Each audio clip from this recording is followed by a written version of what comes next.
Shalom semuanya. Pada tanggal 17 Agustus 2025, kita merayakan ulang tahun kemerdekaan Republik Indonesia yang ke-80 tahun. Tuhanlah yang memberikan kemerdekaan bagi Indonesia dari segala bentuk penjajahan. Dirgahayu Republik Indonesia.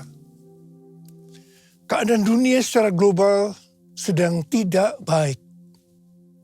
Seperti yang saya sampaikan sejak awal tahun 2025, bahwa sekarang kita berada di tahun 2025, tahun yang sukar, sulit, peperangan, bencana alam, ketidakpastian, krisis ekonomi yang semakin intens. Kita harus banyak berdoa untuk Indonesia. Janji Tuhan dalam 2 Tawarikh 7 ayat 13 dan 14 berkata, "Bila mana aku menutup langit sehingga tidak ada hujan, dan bila mana aku menyuruh belalang memakan habis hasil bumi, dan bila mana aku melepaskan penyakit sampar di antara umatku, dan umatku yang atasnya namaku disebut, merendahkan diri, berdoa, dan mencari wajahku, lalu berbalik dari jalan-jalan yang jahat, maka aku akan mendengar dari sorga, dan akan mengampuni dosa mereka, serta memulihkan negeri mereka." Haleluya! Damailah Indonesiaku, damailah Indonesiaku, lawatan Allah terjadi, damailah Indonesiaku, damailah Indonesiaku.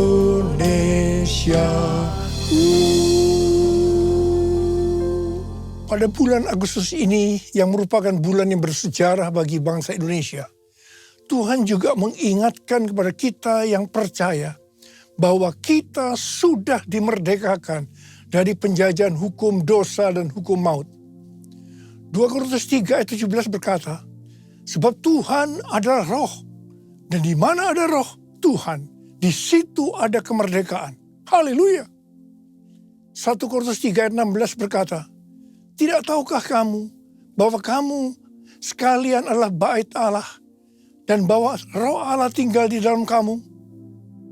1 Korintus 6 ayat 19 dan 20 berkata, "Atau tidak tahukah kamu bahwa tubuh kamu semua adalah bait Roh Kudus yang tinggal di dalam kamu, roh yang kamu peroleh dari Allah, dan bahwa kamu bukan milik kamu sendiri, sebab kamu telah dibeli dan harganya telah lunas dibayar. Karena itu muliakanlah Allah dengan tubuhmu." Kita adalah bait Allah atau bait Roh Kudus. Karena itu kita sudah dimerdekakan dari hukum dosa dan hukum maut.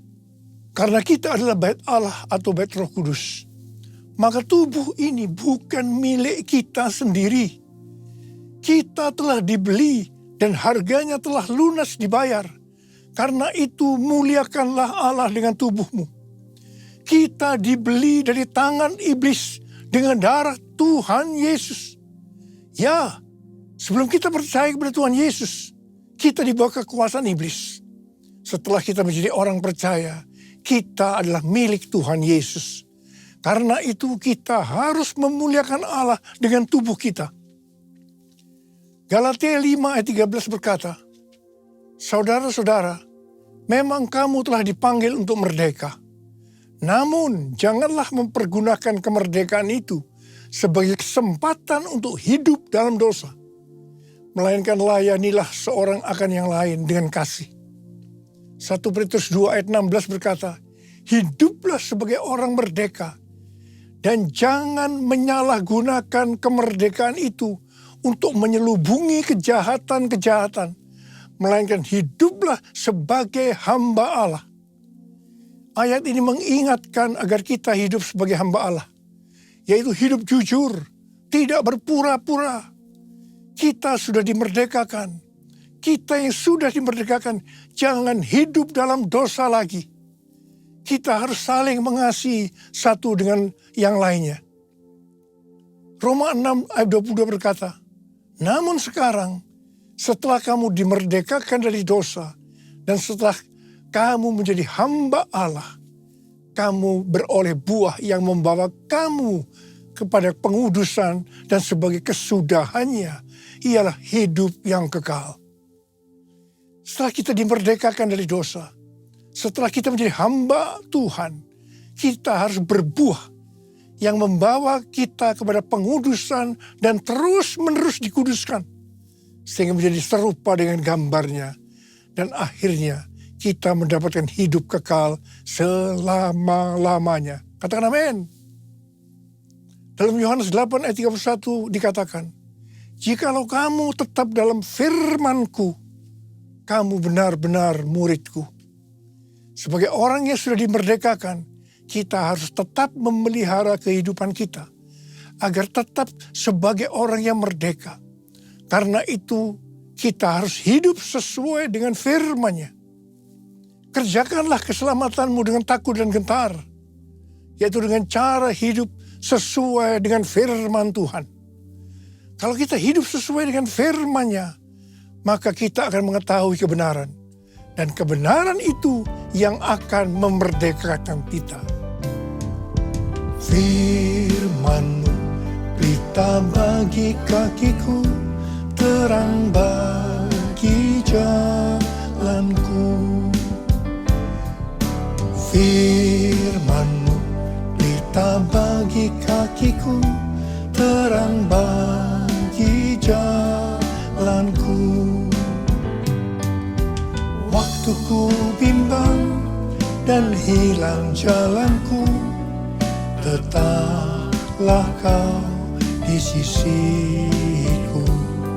Dan takkan ku takut asal Kau di dekatku, besertaku selamanya.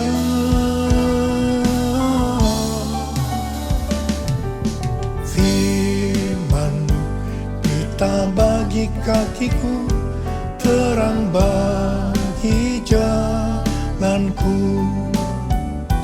terang bagi jalanku.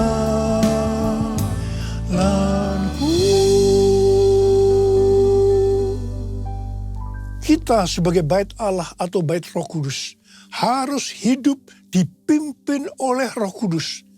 Bukan hidup menurut daging.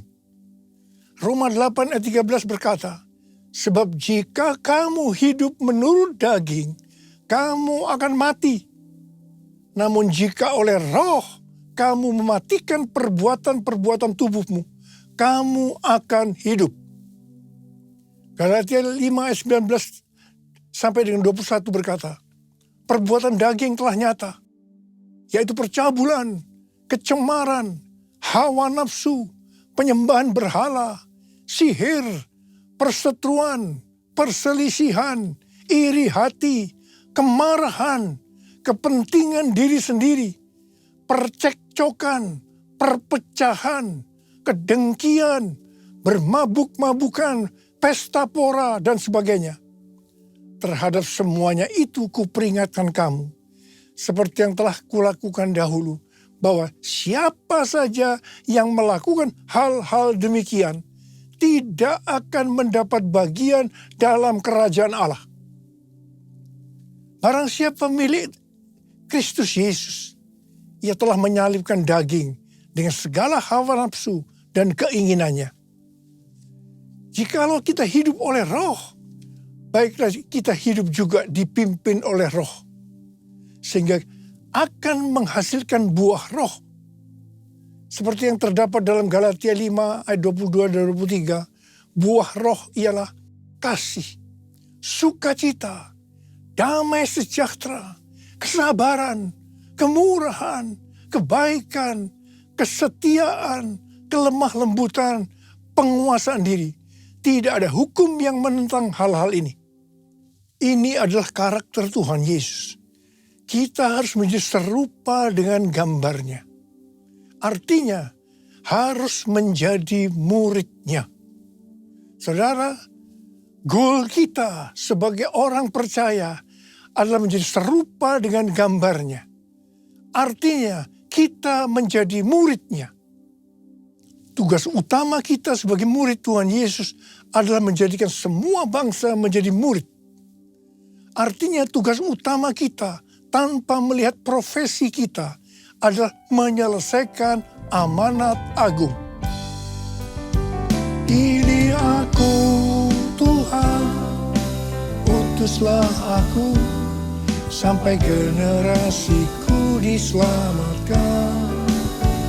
Ini aku Tuhan, utuslah aku sampai generasiku diselamatkan. Sampai generasiku diselamatkan. Sampai generasiku diselamatkan. Bulan yang lalu kita berbicara tentang target penyelesaian amanat agung tahun 2033. Tuhan akan menuntun kita melalui kuasa Roh Kudus. Kita akan dituntun Tuhan melalui tiang awan dan tiang api. Pada tahun-tahun yang terakhir, kita dituntun yang pertama, everyone di Amsterdam tahun 2023. Kemudian yang kedua, everyone Asia di SICC tahun 2024. Yang ketiga, Simposium Pentakosta ketiga di Church of God, Cleveland, Tennessee tahun 2024. Kemudian yang keempat, Planet Shakers Abundance Store bersama Russell Evans di SICC pada Juli 2025 yang dihadiri oleh lebih dari 95% anak-anak muda. Pada hari Jumat tanggal 4 Juli 2025, ketika saya membuka acara Planet Shakers Abundance Store, saya mendengar teriakan cucu-cucu, "Opa, opa, opa." Itu sangat berkesan sekali bagi saya. Saya merasakan Tuhan sedang berbicara kepada saya, kamu harus membawa cucu-cucu ini untuk masuk tahun 2033 menyelesaikan amanat agung. Pada tanggal 8 Juli hari Selasa, salah satu gembala kita mendapat penglihatan yang disampaikan kepada saya bahwa dia melihat ribuan anak muda dengan pakaian prajurit yang lengkap siap berperang, menunduk ke bawah menunggu perintah dari saya. Prajurit-prajurit muda tersebut menunggu perintah, siap berperang. Dia melihat juga begitu lama mereka menunggu perintah karena mereka sudah siap berperang. Ketika saya diberitahu tentang penglihatan ini, saya doakan. Tiba-tiba saya diingatkan nubuatan Pastor Russell Evans di acara Planet Shakers yang lalu. Dia berkata begini, saya di sini untuk mendeklarasikan, untuk memperkatakan bahwa Pentakosta ketiga ada di sini. Ada di sini. Gerakan Tuhan yang terbesar akan dinyatakan melalui kehidupanmu. Kehidupanmu. Kehidupanmu. Saudara, Pastor Russell Evans datang dengan doa, pujian, dan penyembahan bersama-sama dalam unity siang dan malam. Ini adalah restorasi Pondok Daud. Pentakosta ketiga sedang dicurahkan. Dan gerakan Tuhan yang terbesar akan dinyatakan melalui kehidupanmu. Kehidupanmu, cara hidupmu. Ini adalah jawabannya. Jadikan aku bait sucimu yang kudus dan yang tiada bercela. Jadikan aku mesbah doamu bagi keselamatan bangsaku. Bagi keselamatan bangsaku. Bagi keselamatan bangsaku. Sebenarnya nubuatan Pastor Russell Evans itu sesuai dengan yang terdapat dalam kisah para rasul. Jadi untuk menyelesaikan amanat agung tidak bisa dengan kekuatan sendiri. tetapi harus dengan kuasa Roh Kudus.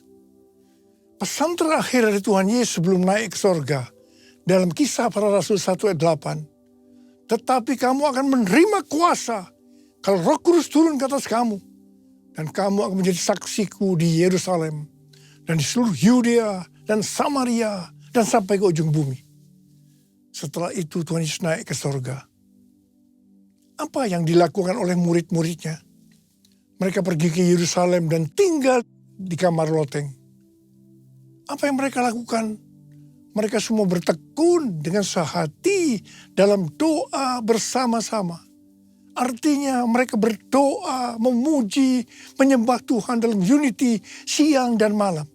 Ini adalah prinsip restorasi Pondok Daud. Ini adalah prinsip menara doa. Jadi dalam menantikan pencurahan Roh Kudus yang disebutkan Pentakosta pertama, para murid melakukan ini. Setelah 10 hari, yaitu pada hari raya Pentakosta, terdengarlah seperti tiupan angin keras. Kemudian tampaklah lidah-lidah seperti nyala api, hinggap kepada mereka masing-masing. Mereka dipenuhi Roh Kudus, dan mereka mulai berkata-kata dalam bahasa roh. Setelah murid-murid dipenuhi Roh Kudus dengan tanda awal berbahasa roh, apa yang terjadi? Yang pertama, Petrus berkhotbah sekitar 5 menit. Kira-kira 3.000 orang bertobat dan dibaptis. Wow! Petrus berkhotbah dengan kuasa Roh Kudus. Pada zaman itu populasi penduduk dunia sekitar 255 juta orang. Sekarang penduduk dunia sekitar 8 miliar. Jadi 3.000 orang yang bertobat dan dibaptis pada waktu itu setara dengan sekitar 94.000 orang pada saat ini. Saya percaya hal ini juga bisa terjadi pada saat ini. Yang percaya katakan amin. Hal yang kedua, setelah murid-murid Tuhan Yesus dipenuhi dengan Roh Kudus, mereka dipakai untuk menyatakan tanda-tanda dan mujizat. Sehingga banyak orang yang bertobat. Petrus dan Yohanes menyembuhkan orang lumpuh sejak lahir. Bayangan Petrus saja bisa menyembuhkan orang sakit. Sapu tangan atau kain yang pernah dipakai Paulus, jika diletakkan pada orang sakit atau yang dirasuk setan, maka orang itu sembuh. Dalam Markus 16 ayat 15 sampai dengan 18, Tuhan Yesus berkata, bahwa kalau kita pergi untuk memberitakan Injil, maka tanda-tanda dan mujizat akan menyertai kita. Saya teringat sejak tahun 2006 sampai dengan tahun 2019, saya diperintahkan oleh Tuhan untuk mengadakan kebaktian kesembuhan ilahi. Selama 13 tahun ini, saya sudah mengadakan 318 kali kebaktian kesembuhan ilahi. Setiap kali berkhotbah, saya pasti memberitakan Injil. Tanda-tanda dan mujizat terjadi. Saya diizinkan Tuhan untuk melihat dan mengalami mujizat seperti yang dilakukan oleh Tuhan Yesus 2000 tahun yang lalu. Hal yang ketiga, setelah murid-murid Tuhan Yesus dipenuhi dengan Roh Kudus, maka cara hidup mereka berubah. Sehingga banyak orang yang bertobat. Yang pertama, mereka bertekun dalam pengajaran rasul-rasul dan dalam persekutuan. Bagi kita, ini juga bisa diartikan mereka suka membaca Alkitab. Kalau kita suka membaca Alkitab, ini akan menuntun jalan hidup kita. Hidup benar sesuai dengan firman Tuhan. Kita akan menjadi orang yang berintegritas. Dan itu akan membuat orang lain bertobat. Yang kedua, perubahan cara hidup yang membuat banyak orang bertobat adalah mereka selalu berkumpul, memecahkan roti dan berdoa. Ini bisa diartikan mereka hidup dalam unity dan suka berdoa. Hari-hari ini saya melihat melalui menara doa bahwa ada doa, pujian dan penyembahan dalam unity siang dan malam. Saya percaya kalau Tuhan sudah berikan kepada kita beban untuk berdoa seperti ini, maka ini merupakan tanda bahwa Pentakosta ketiga yang dahsyat akan turun. Dan akan terjadi penuaian jiwa yang terbesar dan yang terakhir sebelum Tuhan Yesus datang kembali. Yang ketiga, perubahan cara hidup jemaat yang membuat banyak orang bertobat, yaitu karena mereka suka memberi, sehingga tidak ada yang berkekurangan. Hari-hari ini, Tuhan Yesus menghendaki agar kita suka memberi. Tuhan Yesus berkata dalam Lukas 6 ayat 38, berilah dan kamu akan diberi. Suatu takaran yang baik, yang dipadatkan, yang diguncang, dan yang tumpah keluar akan dicurahkan ke dalam pangkuanmu. Sebab ukuran yang kamu pakai untuk mengukur akan diukurkan kepadamu. Haleluya. Yang keempat, perubahan cara hidup jemaat yang membuat banyak orang bertobat, yaitu mereka selalu bergembira dan dengan tulus hati sambil memuji Allah. Hidup dengan tulus hati artinya hidup sebagai orang yang berintegritas. Jadi perubahan-perubahan yang terjadi dalam cara hidup jemaat yang membuat banyak orang bertobat adalah yang pertama, mereka suka membaca Alkitab. Yang kedua, mereka suka berdoa dan hidup dalam unity. Dan yang ketiga, mereka suka memberi. Dan yang keempat, mereka suka memuji Allah dan bergembira, tulus hati atau hidup berintegritas. Dikatakan dalam Alkitab bahwa mereka disukai semua orang dan tiap-tiap hari jumlah orang yang diselamatkan bertambah. Haleluya! Tuntunan Tuhan untuk menyelesaikan amal agung dengan target tahun 2033. Yang pertama, kita harus lebih banyak lagi berdoa, memuji, dan menyembah Tuhan dalam unity siang dan malam. Waktu kita melakukan ini, pencurahan Roh Kudus dalam era Pentakosta ketiga ini akan terjadi lebih dahsyat lagi. Itu yang akan membuat cara hidup kita berubah. Perubahan cara hidup kita akan mengakibatkan penuaian jiwa yang terbesar dan terakhir. Dan sesudah itu Tuhan Yesus datang kembali. Haleluya! Mari kita angkat tangan kita di hadapan Tuhan. Oh God, I worship you. Oh God, I worship you. Be glorified and magnified. Oh God, I worship you. Sekali lagi. Oh God, I worship you. Oh God, I worship you. Be glorified and magnified. Oh God, I worship you. Mari kita berbahasa roh. Urialala bashandara bara bara bara bara bara bara bara. Urialala bara bara bara bara bara bara bara bara bara bara bara. Urala bara bara bara bara bara bara bara bara bara bara. Tuhan urapi kami ya Tuhan. Urapi kami. Curahkan kuasa Roh Kudus. Kuasa, kuasa, kuasa Roh Kudus. Oh terima, terima, terima, terima, terima, terima. Yesus, terima kasih Tuhan. Terima kasih, terima kasih, terima kasih Bapa. Dalam nama Yesus yang berdoa. Amin.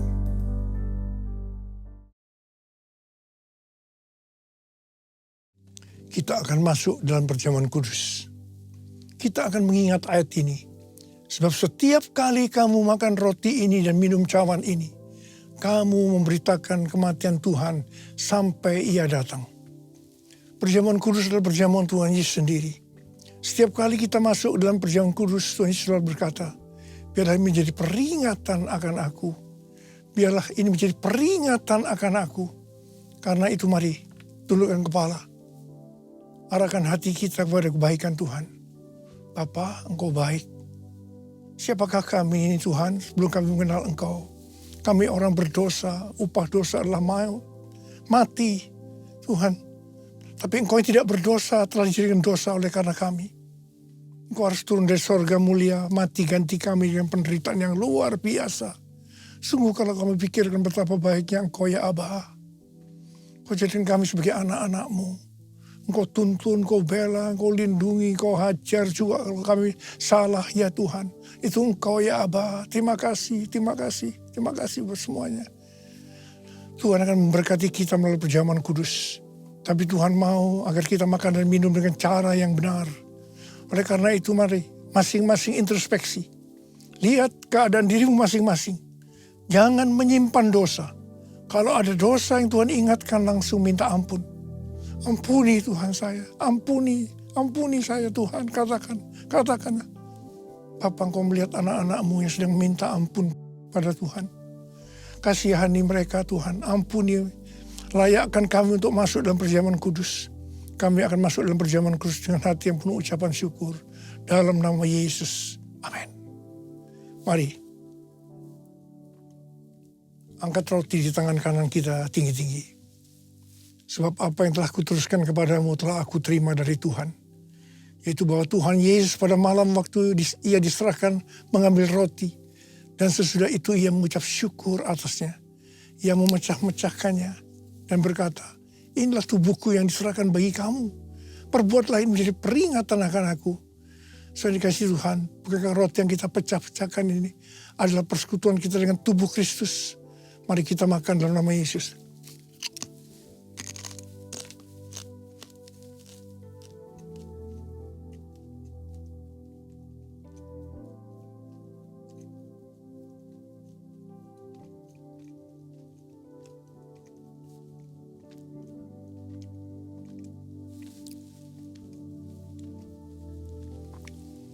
Angkat cawan di tangan kanan kita tinggi-tinggi. Demikian juga yang mengambil cawan sudah makan lalu berkata, cawan ini adalah perjanjian baru yang dimeteraikan oleh darahku. Perbuatlah ini setiap kali kamu meminumnya menjadi peringatan akan aku. Saudara kasih Tuhan, bukankah cawan pengucapan syukur yang atasnya kita ucapkan syukur adalah persekutuan kita dengan darah Yesus. Mari kita minum dalam nama Yesus.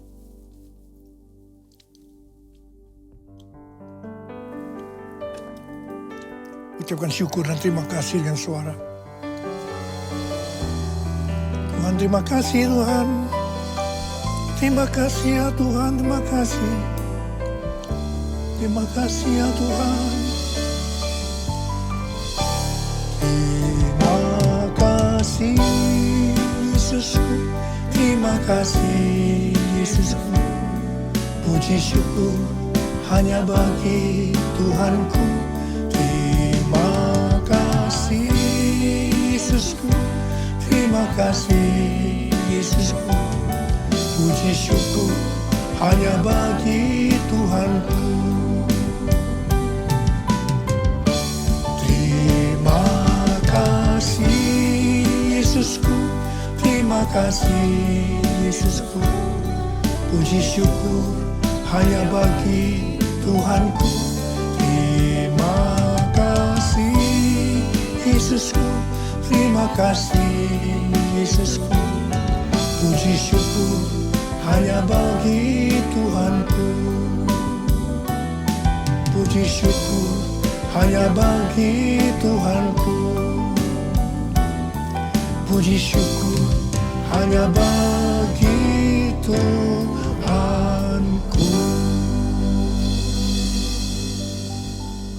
Sekarang terimalah berkat Tuhan.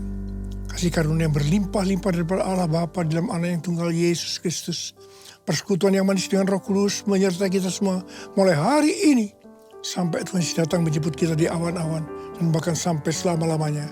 Yang percaya bersama-sama katakan amin.